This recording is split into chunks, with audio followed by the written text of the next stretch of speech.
Hey guys, welcome back to Wrestle News 365. Hope everyone is doing very well. As always, we have a ton of news stories to get into today. So let's talk about the world of Impact Wrestling and let's talk about this potential power struggle going on in the world of Impact Wrestling on camera. It must be stressed straight out from the gate here. On camera, there could be a power struggle storyline beginning or emerging between the remaining Impact Wrestling Executive Vice President, Scott D'Amore, the Anthem Representative, Tommy Dreamer, and maybe, just maybe, even Don Callis. Although I'm not sure about Don Callis. I think Don Callis is heading out of Impact Wrestling now that he's no longer an Impact Wrestling Executive Vice President. In reality and in storyline, he's an AEW contracted talent. Once Omega goes, Don Callis goes. But in reality, the longer that Kenny Omega sticks around, that means that Don Callis will stick around. So maybe we could see this power struggle storyline emerge over the course of the next few months on Impact Wrestling television between Scott D'Amore, Tommy Dreamer, and Don Callis. Now, this all begins from the special Canada Day episode of Impact Wrestling that is beginning to take shape. On June 24th, 1 week after being fired from his EVP duties with the company, Don Callis appeared last week at Skyway Studios with the Impact World Champion Kenny Omega. Now, backstage, he ran into Tommy Dreamer, the man who, of course, relieved him of his duties and has since confirmed to be the Anthem Representative going forward in Impact Wrestling, and he set up a six-man tag team match for next week. Callis told Dreamer to find a team to take on Omega and the Good Brothers, which, of course, is Kyle Anderson and Doc Gallows. First, Dreamer recruited Sami Callihan, of course, the #1 contender for the Impact World Championship. The Draw is excited about potentially getting his hands on Omega ahead of their championship match at Slammiversary on July 17. Moose then approached them and added himself to the match, still feeling hard done by of the outcome of his bout against Omega at Against All Odds. But he didn't know that the third member of their team is none other than Chris Sabin, of course, who Moose is going to be facing at Slammiversary as well. So this leads to this Team Callis versus Team Dreamer match next week on Impact Wrestling. And look, I spoke about this yesterday, and I think there's a couple of things at play here. First of all, it depends on how long Don Callis sticks around for, and that hinges on Kenny Omega and how long he holds on to the Impact World Championship for. As we get closer to Slammiversary, it doesn't feel like, considering we're 3 weeks away, about 3 weeks away from Slammiversary at this point, it doesn't feel like, or certainly we're not seeing in terms of the storyline of what we're seeing on television, it doesn't feel like Sami Callihan is certainly being built up to be the guy to beat Kenny Omega. If he is, then one could argue that maybe Impact Wrestling aren't doing the best job of that, because it really doesn't feel like, watching Impact Wrestling every week, you don't look at Sami Callihan and go, man, they are building this guy up strong. They are building this guy up to beat Kenny Omega. He's going to beat Kenny Omega at Slammiversary. He's going to be the next Impact World Champion. You can feel it. You can feel it. You can feel it. It doesn't feel like that. And maybe it just doesn't feel like that because, again, Kenny Omega, all of this footage for Impact and Slammiversary was taped so long ago at this point. It wasn't taped in June at all. Everything was taped in May. It kind of feels like that maybe, I don't know, because, again, Don Callis and Kenny Omega were only there for 1 day of television tapings. It almost feels a little bit like everything was rushed and get out, and Omega, even though he's there, he doesn't almost feel like being there. I don't know. Again, it's very difficult sometimes to read Impact Wrestling, but the closer we get to Slammiversary, I just don't know if I feel that Sami Callihan's going to take the title off him. I never was totally sure on that anyway, and frankly, no disrespect to Sami Callihan, but I kind of had my reservations a little bit about Sami Callihan being the guy to defeat Kenny Omega, because I think it should be Moose. I mentioned this before here on the channel, is that whoever gets that spot, whoever has that opportunity, whoever gets that position to be the guy that beat Kenny Omega, to be the guy that beat arguably the best wrestler in the world, one of the most recognizable wrestlers in the world right now, certainly a guy that's on the top of his game, a champion across 3 separate promotions, Impact, AEW, and AAA. Whoever is that guy to defeat Kenny Omega, that is just a massive, massive position. It's also a bit of a burden, but it's a bit of a position because it's a sign from Impact Wrestling as to say, look, you are our guy now. You are the guy for us going forward. You're going to be the one to carry Impact Wrestling for the next couple of years. You're going to be the one that's going to be having the company on your shoulders, not just as it is what it would be usually as being a world champion, but also you're going to have the company on your shoulders because you're truly going to be the one that we put all of our faith on. If this was a horse race, we're betting on you to carry us into the future. And again, no disrespect, I just don't know if Sami Callihan's that guy. I guess he is going to be around. He re-signed with Impact Wrestling in December last year. Yes, he's an Impact Wrestling guy. And maybe that's what Impact Wrestling truly looks towards, it just being an Impact Wrestling guy, because in this landscape of pro wrestling that a lot of Impact Wrestling stars come and go when they come into Impact Wrestling. They do, once their contract comes up, WWE or AEW make them an offer they can't refuse, and they want to perform for more money. They want to perform on what they perceive to be a bigger stage, and then eventually they do go to greener pastures or they leave or whatever. And there is only a select group of people under the Impact Wrestling umbrella that the Impact Wrestling officials can really look at and say, that's an Impact Wrestling guy, they're not going anywhere. That's why Eddie Edwards gets pushed quite hard by Impact Wrestling, because they know this guy's sticking around. That's why Sami Callihan's getting pushed now, I guess, is because that guy's going to be around. But if you look at someone like Moose is going to stick around. He just re-signed a contract. He signed with Impact Wrestling for 2 years. 2 years is a really long time in pro wrestling, especially in the world of Impact Wrestling. So as we get closer to Slammiversary, I don't know. I just don't know if I see Kenny Omega dropping the championship again. My timeline, the way I always looked at it, was that Kenny Omega would always drop the championship Bound for Glory. I could be wrong. I don't have any insider information on that. That's just always what I felt. I've always felt that if there was ever going to be a time for Omega to drop it, it probably would be Bound for Glory. But I could be wrong. He is banged up, and that will tell.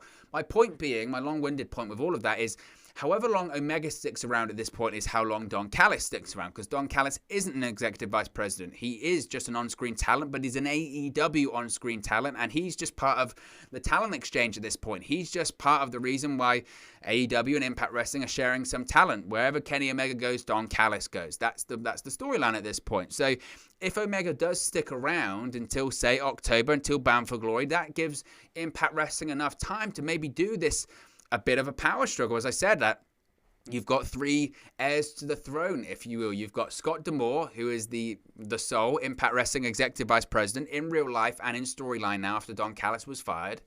You've got Tommy Dreamer, who is not an Executive Vice President, but he went over the heads of both Don Callis and Scott D'Amore. He went to Anthem and the board of directors and said, look, something has to change when it comes to Callis, and you've got to give me the responsibility to do that. They gave him that responsibility, and then he revealed last week on Impact Wrestling that, look, I'm not going away. The board have told me for the foreseeable future they want me to remain as this representative, and he's got matchmaking power and authoritative power in Impact Wrestling, so he's got an heir to the throne as well. And again, he played it very serious in that interview, and it kind of played off like, wait a minute, what intentions does Tommy Dreamer have? Is this a coup? Is this a takeover of the company? Or is certainly from an executive point of view, he's got rid of Don Callis? Is he going to try and get rid of Scott D'Amore as well? And then Don Callis, again, if he's sticking around for 3 months or so, considering that Kenny Omega could be sticking around post-Slammiversary if he retains the Impact World Championship, Don Callis could feel wronged and feel slighted, and maybe he says, look, I want to get this company back, but just me. I want to be the sole executive vice president of Impact Wrestling, and there's nothing that Scott D'Amore, Tommy Dreamer, or Anthem, or anyone can do about it. So they're certainly laying the foundations for something big here. Now, again, I don't know if this is the exact direction they're going to go in, but it feels like it. And how would they resolve this? It's a good question. It's a really, really good question.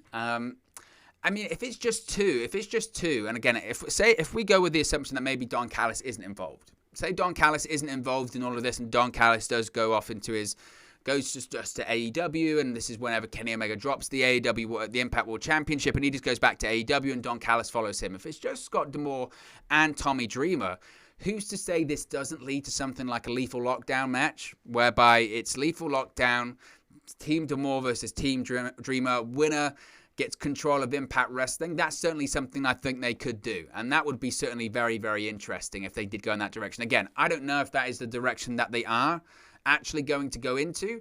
But certainly last week on Impact, again, looking at that backstage interview, looking at what happened a couple of weeks ago when Tommy Dreamer fired Don Callis, there are certainly winds of change going on in Impact Wrestling right now. Maybe not behind the scenes, maybe things like this. Again, reports indicate that this whole Scott D'Amore just basically being in sole charge, that's kind of been the case for a couple of months now, and it's nothing new.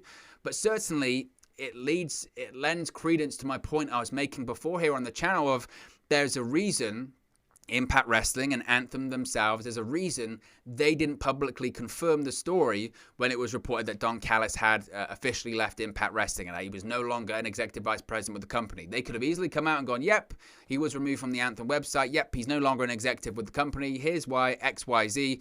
We thank Don Callis for his service. He's just going to be a talent on screen now, etc., etc. But they didn't do that. They just didn't acknowledge it at all. They just didn't respond to any of the reports, and they've let the story play out on screen. And I said at the time, there is a really important reason why they're doing that, because otherwise they would just acknowledge it. And maybe this is why, because there are bigger plans at play here, maybe towards this, again, this big power struggle storyline between Scott D'Amore, Tommy Dreamer, and maybe even Don Callis as well. So certainly really interesting. You can let me know what you think about this potential storyline if it does happen in the comment section below. Now, I want to talk about AEW star Eddie Kingston, because Eddie Kingston has been speaking about the Forbidden Door, and could he possibly be returning to Impact Wrestling? He's kind of ruled out a return to Impact, but hasn't ruled out being part of this whole Forbidden Door scenario with AEW and their various working relationships. Now, AEW star Eddie Kingston recently revealed he would indeed be open to the idea of returning not to Impact Wrestling, but to Ring of Honor, specifically to help his friend Homicide. Now, speaking on the a Pro Wrestling Junkies Q&A, Kingston said that he would go over to ROH as part of the ongoing Forbidden Door angle that has seen AEW, Impact, NWA, and New Japan all work with each other over the course of the last 12 months.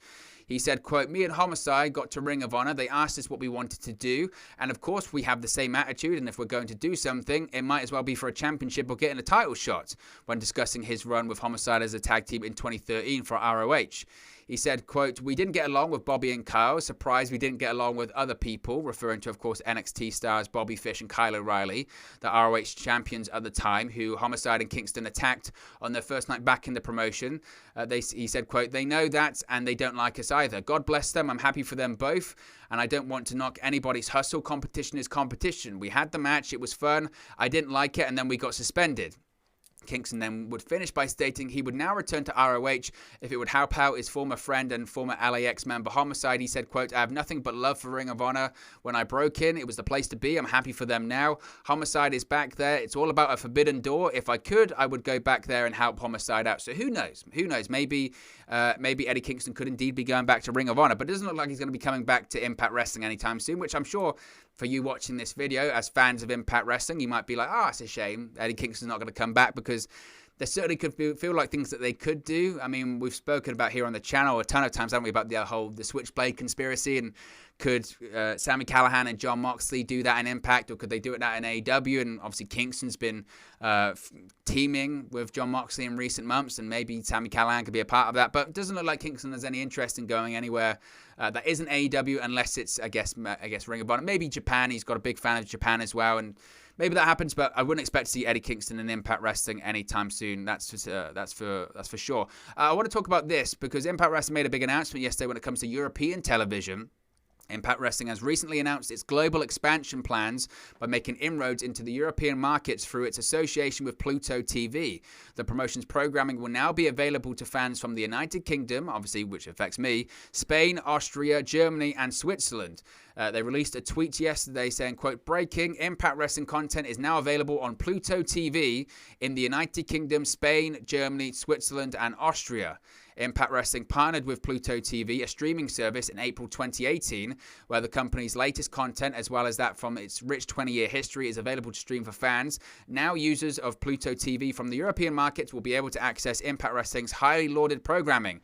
Here's the official statement that Impact Wrestling released yesterday. I'll read parts of it to you because it is quite interesting, actually, talking about this relationship that they now have with PLUTO TV. It said, quote, I'll read that back, it's boring. It says, "Since its inception in 2002, Impact has established itself as one of the largest professional wrestling organizations in the world, and now the premier destination for wrestling fans across the globe. Now, PLUTO TV users throughout Europe will be able to enjoy Impact Wrestling's hard-hitting programming, which boasts almost 2 decades of new and classic original content from across the promotion's storied legacy.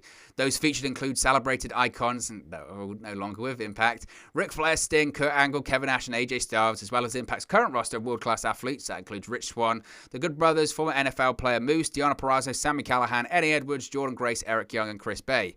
This is what Jamie Pollock, Chief Revenue Officer, Sports Media Group, which includes Impact Wrestling, had to say, quote, Impact Wrestling is proud to continue our successful partnership with PLUTO TV, bringing our exclusive content to even more viewers across the world. The global demand for quality professional wrestling programming has arguably never been higher, and we are excited for the opportunity to provide millions of pro wrestling fans, both old and new, with the ultimate ringside seats to all of the epic matches, original series, and in-depth retrospectives that Impact Wrestling is known for. So I think, again, this is interesting because reading this report, and again, I don't have PLUTO TV. I don't subscribe to PLUTO TV or anything like that. So I really don't know. You know, shoot me if I'm wrong, but I really don't know that much about PLUTO TV. If you have PLUTO TV in the comment section below, you can let me know about it. But as far as they're expanding it, I guess they're just saying that they're adding some of their original programming. Impact Plus is kind of moving to PLUTO TV. I don't know. It's a strange story. The way I kind of look at it is that, you know, the Impact Plus app's kind of moving to PLUTO. I don't know. Again, I know that the fans of Impact Wrestling over here in the UK have grown sometimes increasingly frustrated with sometimes the inability to access Impact Wrestling's content, whether it's, I think it used to air on, was it 5-star over here in the UK, and now it doesn't, or, you know, there was lots of, Impact Wrestling has had a ton of different UK TV deals that just ultimately vanish or disappear. At one point, there was going to be a situation where full episodes of Impact Wrestling were going to be added to the YouTube channel or Facebook in the UK. That was announced last year, and then it just didn't happen, and that was very confusing for a lot of people as well. And again, it frustrated a lot of people because Impact Wrestling, especially over here in the UK, has a huge following. That stems from Impact Wrestling for years had a deal over here in the UK where they aired on Challenge every Sunday. So not even on their Thursday night, not even live, but they aired every Sunday on Challenge TV over here in the UK. Now, that was a big deal because Challenge TV is a game show network. Challenge TV largely just airs old episodes of game shows over here in the UK, whether it's Bullseye, Blockbusters, Takeshi's Castle, you name it. They just air random episodes of old game shows from like the 90s, 80s, maybe even 70s sometimes. I mean, it's crazy. Like Family Feud, all that kind of stuff. They air all of that kind of stuff, old episodes of that. And Impact Wrestling was suddenly added to that station in the late 2000s, and it was the station's #1 program. It beat WWE every single time WWE would air over here because they used to air on Sky Sports, which is a paid premium service, and they aired live, obviously in the morning at 1 o'clock in the morning. And instead, Impact Wrestling aired on Sunday nights. I think was it 10 p.m., 9 p.m., something like that, on Freeview, which again everyone had access to. You know, if you've got an aerial lead, you can plug it in, which everyone would have. It's free to air television. It's essentially like almost network TV, essentially in the United States. And the numbers killed WWE. And because of that, they were really popular over here in the UK. Every time they went and did these tours over here in the UK, whether it was at the Hydro or Wembley Arena, they would sell out. An Impact Wrestling show doing, like, again, 15,000 people, 10,000 people. Doesn't happen in the United States. Doesn't happen anywhere else. Happened in the UK. It was crazy, absolutely crazy. They were that successful. And again, over the course of the last few years, kind of feels like the UK kind of TV deal when it comes to Impact Wrestling has diminished slightly, which I know frustrates a lot of people. So I don't know if this changes anything. Time will only tell. They'll struggle to get back to what they were doing when they were on Challenge TV, because I know a lot of people that might not have even been pro wrestling fans over here in the UK watched Impact Wrestling on Challenge. It was that popular over here. Finally, Dina, as part of Violent by Design, he did an interview recently with the Sportster, and has spoken about a lot of different topics when it comes to his Impact Wrestling character and all that kind of stuff. Now, after portraying his Cody Deaner persona for over a decade, Deaner felt that he was starting to become a little bit complacent, and not just with himself, but with his career. It wasn't until he realized he had a lot more to offer that he decided to take a risk. He said, quote, I have a more to offer, and if you're not evolving, then you're getting stagnant. But he said taking the risk to change his character and his look wasn't easy, and that some of his friends in the business were shocked by the decision. He said, quote, it's been scary. Some people are seeing the new version of me and are saying, I'm scared of you. But it's also been scary for me in the sense that it was risky because I was very much comfortable with the previous version of myself. It's been kind of portraying that character for over a decade, and I was very comfortable both in the ring and out of the ring with my look and how I lived my life and how I portrayed myself in the ring. I decided that I needed to make a change. I needed a creative evolution, and I decided to take that risk. Now, one of the previous attributes to Cody Deaner was the hair. One of the new features is no hair. So it turns out during this transition, the only moment he had a second of doubt was when he came to shave his hair off. He said, quote, "Maybe the one moment when I took those clippers and shaved my head, my big long mane that had been growing for over a decade, I looked in the mirror and I thought, oh, crap. Maybe this was a mistake, but if it was, there's no turning back now." Now, he spoke openly about the creation of violent by design and things like that, which I think is very interesting. So he said when it comes to the creation of violent by design, quote, "I heard there was potentially going to be a group of kind of forming and revolving around Eric Young, who has been my friend for over 20 years. He actually had a hand in training me, but nothing was set in stone, and I kind of got the creative juices flowing, and I decided that this was something I wanted to be a part of. It's time to evolve, and the time is now. So I pitched the entire thing, how the transformation could happen, what it would look like, and we ran with it. The group name was came up with by myself, Eric Young, and the guys in the group. The creative process has been super fun and super satisfying because it's our baby. We're creating what people are seeing right now, and so I couldn't be more proud of what we're coming up with and what we're presenting to wrestling fans at this point in time." Now, he also teased that potentially the violent by design could kick the forbidden door open in the world of pro wrestling. He said, quote, "There's more gold to be had in Impact Wrestling, and there's more gold to be had in other companies. The fact that this forbidden door is now open with New Japan Pro Wrestling, with AEW. Eric Young said it himself right on television after we won those bouts. He said that violent by design is taking over, and this world belongs to us, and it's not just going to be an Impact Wrestling. Now that the forbidden door is open, violent by design might just have to kick it open," which again is very, very interesting. So Dina suggesting that maybe they could show up in maybe AEW, maybe New Japan. I could see Violent by Design certainly in a New Japan Pro Wrestling. I think they would be great as that foreign invading faction. I don't know if I necessarily want to see them in AEW. I think we have enough factions anyway, but it's a fascinating insight from Dina about the creation of not only his new evolution of his character, but also Violent by Design. But look, guys, as always, this is just one man's opinion. What are your thoughts on all of these Impact Wrestling news stories we've spoken about today? Let me know your thoughts in the comment section below. I'll do my best to respond and reply to all of your comments.